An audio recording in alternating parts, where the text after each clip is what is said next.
Education Underground, a podcast that explores all things education, some things underground. I am Dr. J, a deeper guide for local schools, because I believe in supporting your local neighborhoods, exploring topics around education. Is that okay to say, man? Yeah? Okay, brilliant. And we're live. Ladies and gentlemen, welcome to Education Underground, a podcast where we explore all things education, some things underground. My name is Dr. J. I am your host, not the one who played for the 76ers, but I assure you at some point in my life or in my next life, I will have not only an afro, but a headband. Thank you very much. We're here in Shades of Green Multimedia Studios, otherwise known as the Whisper Room, for those who are the uneducated. We are joined by the mix master of disaster and all things wonderful in the world, Mr. Matt Rogerson. Hopefully his good wife Kara is watching, because she is my chief critic and helps me keep things straight.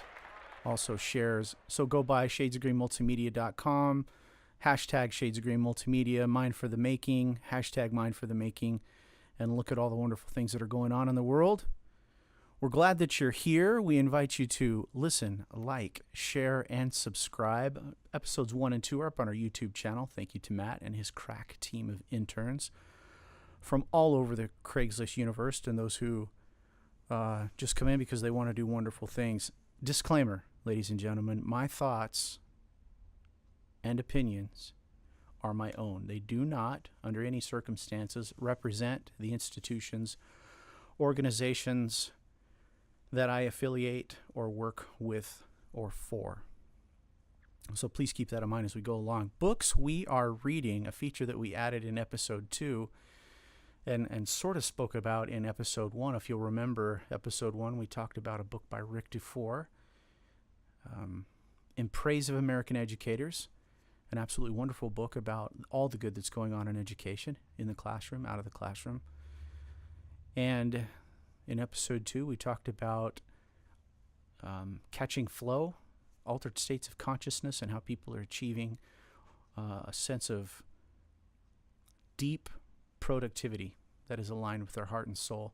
So this week, I want to turn you on to a couple of books that I'm really excited about. They've been on my shelf for, at least one of them's been on my shelf for about 2 decades. It's called Leadership and Self-Deception. It's by the Arbinger Institute. Some of you may know James Farrell or C. Terry Warner, 2 pioneers in the work of social constructs or organizational development and leadership. The other book just came out, I think, a couple of years ago, but it just joined the other books on my shelf recently. It's called The Outward Mindset. Both of these books are hinges in the door that swings to success in almost everything that I try to do. If you are unfamiliar with the Arbinger Institute and its work, they're at arbinger.com. I think you'd love all things Arbinger. And if you're looking for a really good read that uses a parable to tell a story, Leadership and Self-Deception is definitely one that I would suggest you pick up. And The Outward Mindset is something that I think is transforming organizations all across the world. Thank you, Cindy. We're glad you're listening or watching, and we love that book as well. And that's an endorsement. If Cindy loves it, let me tell you, you should too. Ladies and gentlemen, our topic today is school boards. School boards. It's, for lack of a better word, I would say that it's probably one of the more controversial topics here in the great state of Arizona. And in the context of the conversation today, that's where we're going to keep the conversation. I don't know how school board elections work in other states. I'm not familiar with the constructs or demographics around school boards in some of my favorite states like Utah or Colorado, where I spent some time. But I do know a lot about what's happening here in Arizona around our school boards, and I have a pretty rich history with school boards. As many of you know, I'm a consumer of public education for almost my entire life, the past 43 years, both as a student, as a father, and as a professional. I'm a board-certified superintendent and principal in the state of Arizona, and was a certified teacher for the first part of my career here in public education in Arizona. Spent a lot of hours at board meetings, both as a parent, as a student, earning my master's degrees, my doctorate degree, and have spent a great deal of time as a professional at board meetings, sharing information with school boards.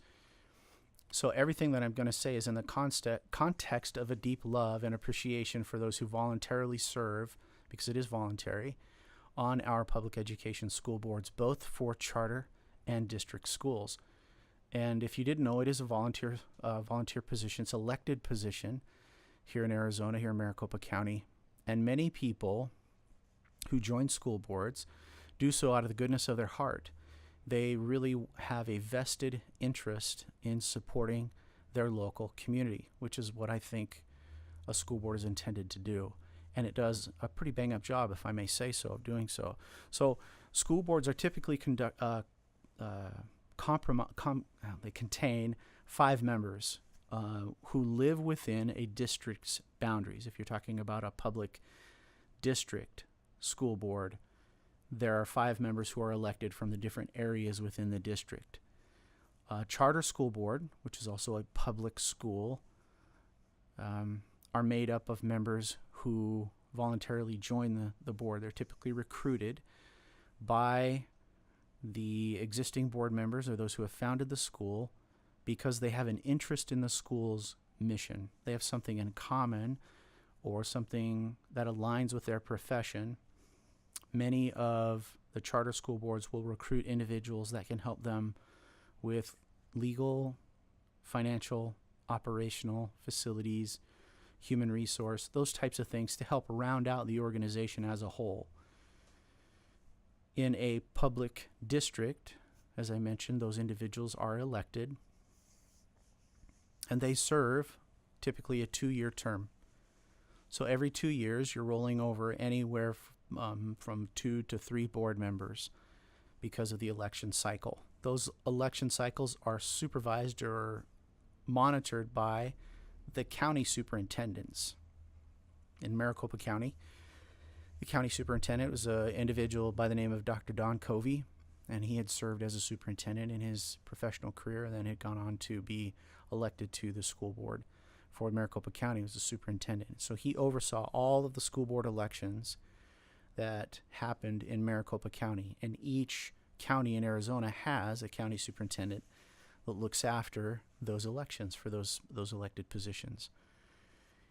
Anybody who's a registered voter and who can register to gather the signatures, submit their petition to be elected, and go through all the proper steps to be elected to a school board. Typically, an open seat can be run unopposed, or it can have as many as I've seen 6 or 7 candidates run for one open seat in some of the districts here in Arizona. We have quite a bevy of districts here. I think there are over 220 here in Arizona. So you can imagine 5 people per 220 districts. That's quite a number of people who have very diverse ideologies, very diverse opinions about public education, diverse interpretations of public policy, implementation of law, and very diverse ideas about how public education should manifest in the community. But all of them, I think, come from a good place in their hearts and minds about what they see would benefit kids the most. Now, do we have the occasional individual who maybe runs for the wrong reason? Of course, that happens in politics all across the nation. No matter what side of the aisle you're on, we have shining examples of those who got in for the wrong motives. But I like to think that good people are attracted to the opportunity to serve on a school board. The school board members' requirements are that they attend monthly meetings, that they receive training from the Arizona School Board Association, a great group of professionals who make sure that our policies and procedures are in keeping with legislation on the federal and state level, and also keep us abreast of many of the changes that we see coming from our Ninth Circuit Court of Appeals. I'll give you an example briefly. In a legislative session, as many as 30 pieces of legislation might get passed that affect education. It's next to impossible for a school director, a principal, a superintendent to stay abreast of all of those pieces of legislation. Now add to that all of the court cases that will go through the appeals process that directly impact education. And some of those come back to us by way of the Ninth Circuit Court of Appeals. It's very difficult to keep track of how their decisions impact the day-to-day operations of a school district. So a school board is there for governance, fiscally, operationally, from a human resource standpoint. And most school boards will do a really good job of staying focused on that grove of trees, as you will, and nurturing those roots, fertilizing that soil, and making sure that we have a really good foundation for our school board trees to grow in. Some school boards get off in the weeds a little bit, as I think is our nature to want to help. And as I sometimes say, help is the sunny side of control. And sometimes school boards can get really involved, and that's where a good leader, a good director, a good superintendent can work with a board and help them stay in their lane, so to speak, and also ask them for help for the superintendent or the school director to stay in their lane. And together, when traffic flows nicely and everybody stays in their lane and uses their blinker, it makes for an absolutely wonderful operation. But occasionally things get awry, and it is in all organizations. You can see where people cross lanes, don't use their blinker, and maybe cut one another off. And that's why transparent, open, honest dialogue between a school leadership team, director, superintendent, and a school board is key. And the public needs to demand that of their elected officials and of the appointed leadership in their district or charter organization. So that's kind of how we bake the cake of a school board, so to speak. The ingredients are the policies that have been established before, the elected individuals that make up a body of 5, and that election cycle of every 2 years, sort of seeing new, fresh people who might run for office and others who might run again and hold their seats for some individuals serve on school boards for decades. They just devote their time and energy to education here in Arizona, and they're to be commended for those efforts, because it's not an easy job. Meetings typically take place once a month, and they're usually towards the end of the month or the beginning of the month on a Tuesday night. I've been in board meetings that go for an hour, and I've been in board meetings that we're walking out of the parking lot at 11:30 at night. And so typically you'll see things on a board agenda that include recognition of students, recognition of staff, and then some of the call to public comment issues, and then also stuff around the fiscal, human resource, and operational educational side of education. Board members receive a packet of information that they are supposed to come prepared to discuss at the board meeting. They receive that ahead of time, sometimes a week ahead, sometimes 72 hours. Board agendas and public notices have to be posted 24 hours before a board meeting takes place.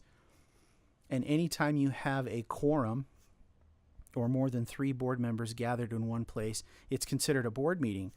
So that would include electronically. If board members were emailing one another, replying all to emails, then that's considered a board meeting. And we also want to say that, that doesn't happen very often, but when it does, that would be a violation. An example of a violation of policy, innocent or otherwise. So you might see a superintendent or director meeting with board members individually, answering questions, sharing with them some of the goings on of the school, but never in a group unless it's at the so the public's been notified about a public meeting. For example, my school where I serve as director, we had a board meeting last night. My board kept me honest. I had inadvertently updated our agenda, but that had not been posted for 24 hours. So we couldn't talk about those issues as an organization because it hadn't been given to the public to be able to look at what we were going to talk about and want to make public, give them an opportunity to make public comment about those items. So those items were struck, and we just carried on with the agenda as it had been posted 24 hours previous. So you can kind of see how a board really does help keep the public informed about what's going on in a particular school, charter, or district to make sure that the public's well informed about what's happening. I'm going to make a statement that might seem controversial, but I want you to sort of chew on it, digest it, let the enzymes get going in your brain, and process that. And I'd love to hear back from you if you'd like. You can always email at Gmail. Our email is edundergrounded, edundergrounded at Gmail, or you can comment here on Facebook or on our YouTube channel at Education Underground. So we'd love to hear from you, but I would like to assert to you, the public, how many of you there are out there, that the American School Board is the most powerfully elected body in our political system. Now, I can't take credit for that statement. I heard that statement from one of my educational heroes, an individual who had served as an administrator in the Peoria district for several decades and done wonderful things for many of the scholars and athletes in the Peoria district, somebody who's very much admired. I won't name his name, but just suffice it to say he drives a yellow Jeep. He's a great guy and has served the community for a very long time. But he told me that when I was earning my master's degree, he said, as all of us in the room at students, about 10 o'clock at night, we're wrapping up class. He goes, I want you guys to be prepared to work with the most powerfully elected body in the United States, in the political organizations. It's the school board. And I'll be honest with you, I took umbrage with that. I was like, whoa. The point of the executive branch would be governors, state legislators. There are a number of different elective offices that to me appeared to be a lot more powerful. And maybe it was ignorance or naivete, or maybe it was intelligence and wisdom. But I've been chewing on that statement for a very long time, about 20 years. And as I've seen the different changes in education take place over the last decade, I can see how my professor, my colleague, my mentor, was touching on something that I think is important for us to consider here today. If that's true, what evidence do we have that that's taking place here, particularly in Maricopa County? Well, we've received directives from elected officials in Washington, D.C. and here in Arizona around finances. We receive directives through legislation that's been passed through executive orders around how we label our bathrooms, what curriculum standards we adopt, what methods we use to report student success. Now, who implements those directives? Who sets up the structures and protocols for implementation? It's the school board. I'll give you an example. Years ago, my good friend and I, Dr. Lamonaco, were working on writing an article for Arizona School Administrators, a local leadership organization that supports leadership and growth in district and charter education and has for several years. And we were referencing a Dear Colleague letter from the Office of Civil Rights around bullying. And there was, the Dear Colleague letter it sounds very friendly and very kind, and it is. It's worded in such, but it is essentially a directive. And it's telling local education agencies, or LEAs, as they're referred to in the business. A lot of alphabet soup out there in education, ladies and gentlemen, and I'll try to decipher it as I go, but LEAs are local education agencies, individual schools, charter district, individual districts. So Office of Civil Rights, which is a pretty powerful arm of the federal government, sends out this Dear Colleague letter, and essentially it directs, suggests, encourages, implores individual education agencies to implement a policy around bullying, mitigating, addressing victims, addressing perpetrators, alleged or otherwise, and a reporting structure. And then at the very last part of that letter received from the Office of Civil Rights gives the governing board the responsibility for implementation. So we have this really serious issue that's happening in schools, about which I'm sure many of you are familiar, and it impacts all of us. And we can be cynical about it or serious about it, but it's a reality that I face as a director and that many children face in schools. And here comes the Office of Civil Rights saying, okay, listen, this is a problem in schools. So set some things up in your school where you can address those who are committing the acts of bullying, those who are suffering from, address it that way. We need to understand who's being bullied, how we define bullying. And then the last piece is, in school boards, you're responsible for reporting that information or for structuring it in a way that is meaningful. You write the policy for implementation in your local education agency. So now boards are tasked with the implementation. So the power, for good or for ill, right or for wrong, rests with the school board on implementing these types of things.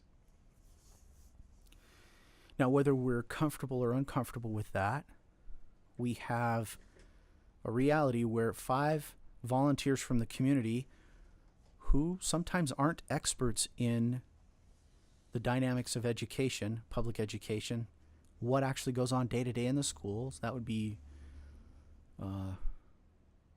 micromanaging, I think, if board members got into that really kind of messy stuff that actually we trust to good, strong teachers and good, strong principals to make sure happens.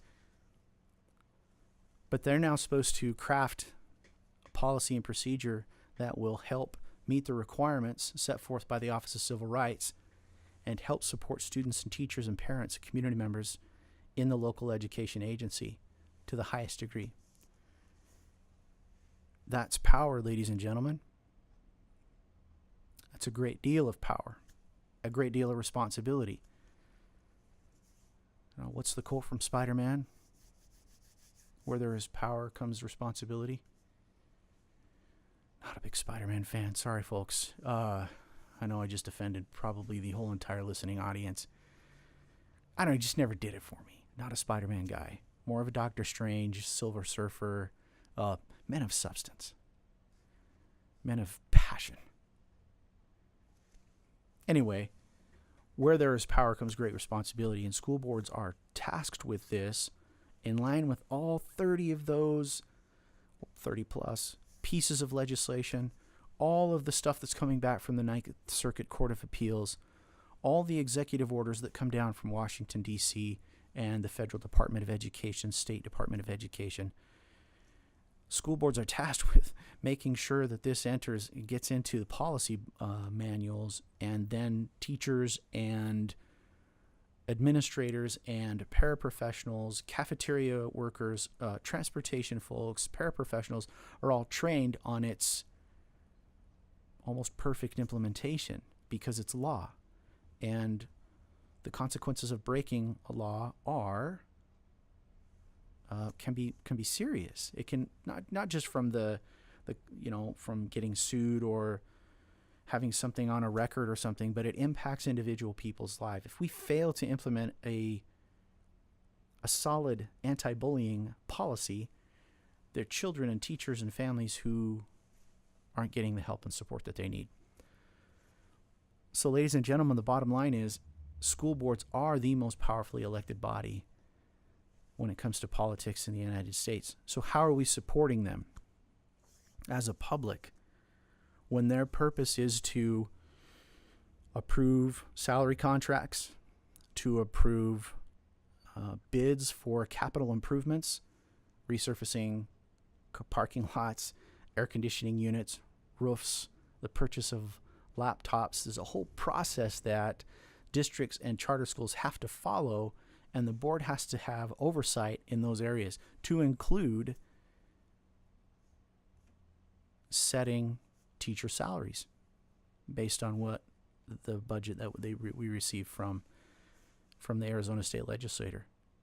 There's a lot of talk out there, ladies and gentlemen, about increasing teacher pay, and where there is fiscal mismanagement or where there isn't. Those records are public, okay? LEAs, local education agencies, have to submit their budgets here in the next couple of weeks, and it has to be, it's public information. So you can actually see what categories and where the money is supposed to go in order to keep your LEA open. Now, they don't get into specifics, not naming names, not who's getting what, and this sort of thing, but you can see the major pockets of budgets and how it's supposed to roll out. Now, I don't know how much attention I pay to my LEA's budget fiscally. I know that a few years back, we were calling in my local education agency in my home neighborhood where my kids were attending school at the time, called ourselves a STEM school, but we had chalkboards on the walls. And the ratio of technology to kids, in other words, a handheld or a desktop to kids, there were maybe, I think there were 16 laptops in a classroom of 35. So it was pretty low, but we called ourselves a STEM school. A group of parents and us, we got together and we did go to the school administrator, and we asked, we call ourselves a STEM school, science, technology, engineering, and math, but we're using chalkboards and desktop computers from pretty far back. And we saw some disparity in some of the other schools in our district that were getting other stuff. And superintendent, district administrators, the principal, some of the teachers were good enough to sit us all down, and we had a good conversation about where those funds were coming from, where they were going, and a rollout of an implementation of a more robust STEM program. It never got to the school board level. I know that the superintendent reported back to the school board and let them know what was going on so that they didn't have any surprises or questions or anybody showing up as an angry parent in a public board meeting. But still, it left me with a question in my mind: how many of us know actually where that money's going or what we're paying for? We go to a restaurant, we look down, we open that menu up, we're looking for what's the special, where's my favorite item, what does this cost, what does that cost, and we make some decisions based on our ability to discern how we want to spend our money. Well, each and every one of us out there are paying taxes into the public education infrastructure. And if we were to open the menu and look at the menu of choices that we have in paying teachers, paying administrators, allocating dollars for capital projects, allocating dollars for school improvement, are we making the best decisions? Is there fiscal mismanagement? Are there ways that we can tighten things up? Based on what we know about how school boards are composed, do we have people in charge who are looking at the books, who have fiscal experience, who understand how to run a very robust spreadsheet? Are we looking at salary comparisons across the board and making sure that we're giving bonuses and setting salaries and benefit packages that will maintain and sustain a robust cadre of leadership and teaching in our schools? I would argue, or I guess I don't want to argue because nobody's here to argue with me, but I would propose to you that we're not.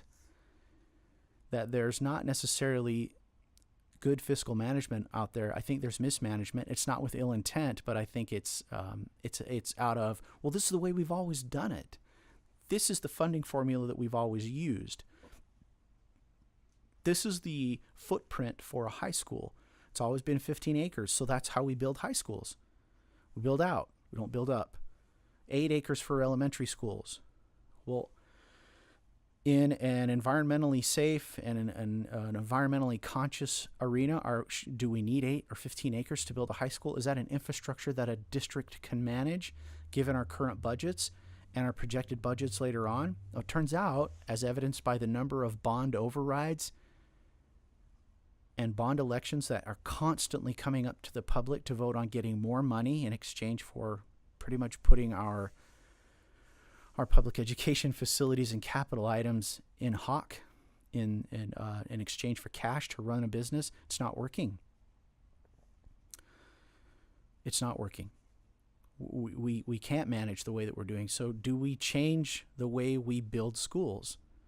Are we looking at how we structure our budgets, our plans for performance and pay and accountability? There's a movie that I absolutely love, Moneyball. Brad Pitt, Jonah Hill, I think, is in that movie. A number of other wonderful actors. And Brad Pitt, his character's having, Billy Beane, is having a conversation with one of his scouts. And this scout, he's an old salt. He's been around a lot of years, got tons of experience. And he's up in Mr. Bean, the general manager's face, and he's giving him what for about how he's going to fail. That this new way of doing baseball, he's going to get left behind. And I think out of frustration, but also out of wisdom, Billy Beane sort of throws his hands back and says, adapt or die. Adapt or die. In public education, there are many ways that we are, quote unquote, failing each other and thereby our students. And I would propose to you that one of many of those ways is that we aren't taking a good hard look at how we structure our school boards, how we train these very gracious volunteers and prepare them for the management of multi-million-dollar budgets, multi-million-dollar facilities, and multi-million-dollar human capital. And we task them with the implementation of federal and local legislation that impacts the lives of individuals in our communities, sometimes forever. I serve on a board for a local family health care center. I've served as the board treasurer. I now serve as the vice chair. I was on their diversity committee. And some of the decisions that we have to make, because we're a medical care clinic, we have several clinics throughout the valley, the impact on individual lives is immediate. It's immediate. And it's a huge responsibility. And I'm not trained to manage a $20 million budget for a healthcare clinic. So we rely very heavily on a highly accomplished CFO, CEO, executive management team, and we have constant conversations about, and the financial reports are very robust and dig deep, and the auditing structures and protocols are incredibly technical. That's not the case in education. Now, some would argue, we get audited. We have those things. So people come from the Department of Education. True. We've got all these structures and things in place. True, but they're based on models that are reactive and are, in some cases, archaic, I would suggest. And feel free to disagree with me. I'd love to hear from you at educationundergrounded.gmail.com. But in the meantime, let me just put forward, ladies and gentlemen, that I think it behooves us as the public to look very carefully at how our school boards are composed, how we bake that cake, what ingredients are we using to help our volunteer elected officials have the very best training and the very best accountability. Because once they're elected, there's nobody that's looking over them to make sure they're doing the right thing. They kind of have this, they can do and implement and interpret law and legislation without really any accountability. So is the nature of every man given a little power to sort of go buck wild? That's a direct not quote from but our tendency is to run amok when we get that kind of power. So I'm inviting you as the public to do some things. Go to the Arizona School Board Association. Look at examples of school board manuals. Seriously, Dr. J? Yeah, seriously. Look what's in there. Read it. It'll blow your mind what some school board policy manuals still have in existence. Go to the Arizona Charter School Association, a wonderful organization that's helping train directors and advocating for solid education here in Arizona. And they're doing a great job, by the way. I can't say enough good about the time and resources that are just thrown intentionally like a Spartan throwing a spear at a Persian, successfully making sure that we're on target for Arizona kids. Arizona Charter School Association. I have no financial interest in endorsing them, but it is what it is. I believe in what they're doing. Run for office. Go get the signatures, get the petition, go to the training that's put on by the, now I'm going to mess up. There's an organization that you figure out how to run and run. That's your homework assignment. Do it. I'll sign your petition if you're in my area. I think that parity increases the likelihood of accountability and success. I'd also like us to take a careful look at how businesses form their governing boards. They choose experts in their fields to advise their companies. They want to see them be successful. They have a human bottom line and a financial bottom line for the viability of their business. So they're choosing their board members very carefully and with a great deal of research and intention. Is that something that we could do in education? We're not a business, Dr. J. Yeah, we are. Let me disabuse you of that notion. We have clients and customers. They're called families and children, and they shop with their feet. Just look at how many charter schools are opening all across the nation. How many people are vying for homeschool options? How many people are going to multiple online courses through universities like MIT, Stanford, Princeton, Harvard, Brigham Young University, ASU?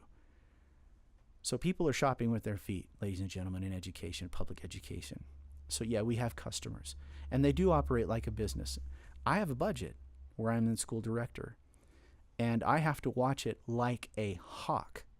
We own our land, we own our building, and we have to make sure that both of those things are viable long-term for the members of the community who are paying into the tax infrastructure. And when I say long-term, 50, 60, 70 years, what kind of an investment and how do we manage those funds very carefully, and how do I report back to the board? I would invite you to attend a governing board meeting.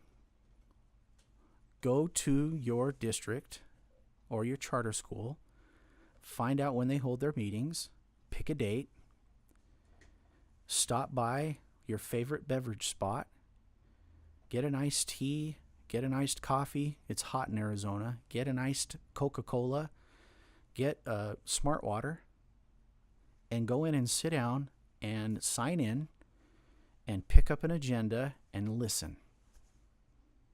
And find out what's going on. See the dynamic of how things are going.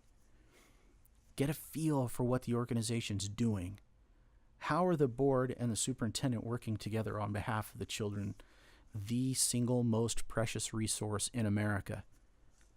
What's going on? Find out.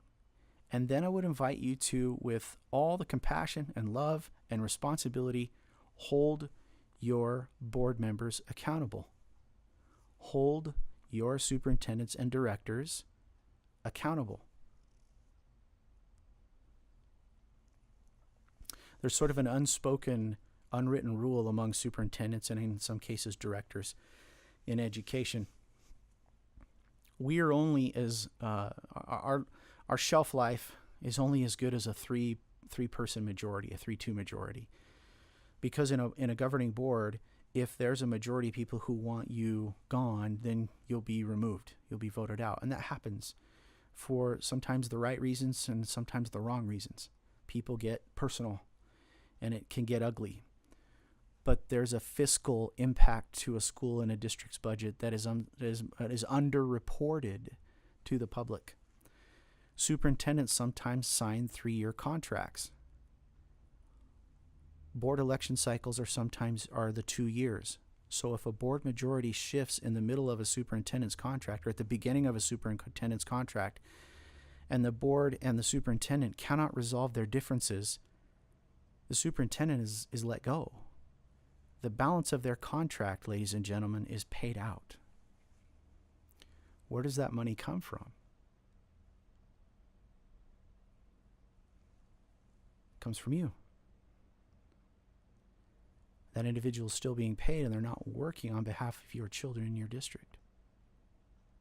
Are we making sure that our board members don't make things personal, that we keep it professional? Are we making sure that we are hiring, that we're recruiting, training, hiring, retaining, building good, strong cultures for superintendents in which to thrive, directors to thrive, to learn and to grow, because we're not going to hire perfect people.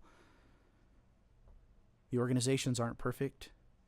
The people aren't perfect, so we're bound to make mistakes, but how do we make sure that we're not just throwing money, wads of cash, into the bonfire of, I don't like that guy, and I'm upset with the decision that gal made, so they're out.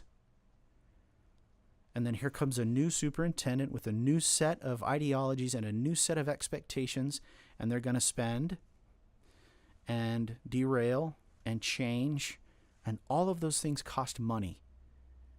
Cash, human capital, and resources that are almost incalculable. So, school boards are the single most powerful elected board in the United States, or group of people in the United States. And I would argue that while we have exceptional individuals out there who are volunteering on our school boards, we don't always have the right people. And that needs to be revisited by the public. And it's going to require all of us huddling up,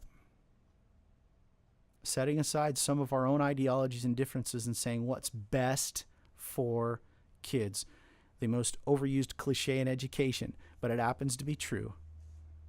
How do we set those things aside and make sure that we're fiscally, operationally, and academically accountable for every decision that we make in a way that is agile, accurate, and sustainable? Adapt or die, ladies and gentlemen. Listen, that concludes my remarks for today. I hope you get a chance to check out Arbinger Institute's work. I'm really proud to be a trainer for Arbinger and to be doing and participating on a really small level with some of the things that they're doing for organizations with whom I work. I'm super lucky to have people like Matt Rogerson in my life here at Shades of Green Multimedia, and his encouragement is wisdom. And I know that right next to every great man is a great woman. And Kara at Mind for the Making is just doing wonderful work. She's a creative genius, and she makes sure that Matt stands up tall and gets a solid neck punch every time he needs it. I'm grateful for those of you who are doing the good work in education, volunteering in your communities. I'm grateful for you parents out there, single and otherwise, who are just waking up every morning and doing the best that you can. I am super thankful for my own children who are very brave participants in public education. It's not easy to navigate these waters. Listen, I came from an area of OP shirts, mini skirts, and Run DMC, and that's about as crazy as it got. Shout out to Run DMC and my buddy Todd Selby and all of you who love Walk This Way. But today's kids face things that I can't even imagine. And in my opinion, they're the most amazing individuals that this planet has ever seen. And that makes our teachers some of the most amazing people. And I'm so thankful to work with a talented group of educators in all of my responsibilities. So I hope that you've been entertained, enlightened, and that you've gotten everything you wanted out of today's podcast. I invite you to listen, like, share, and subscribe. Education Underground. Email us if you have ideas, or you think I have bats in the cave, or I need to trim the beard, or you just want to chat about all things education. edundergrounded@gmail.com. edundergrounded@gmail.com. Listen, like, subscribe, share, all those good things. Cindy, thanks for being here. We'll chat offline about where you can sign up and join us. That wraps up episode 3. Hope to see you on the flip side. Enjoy the rest of your summer, ladies and gentlemen. Have a great day.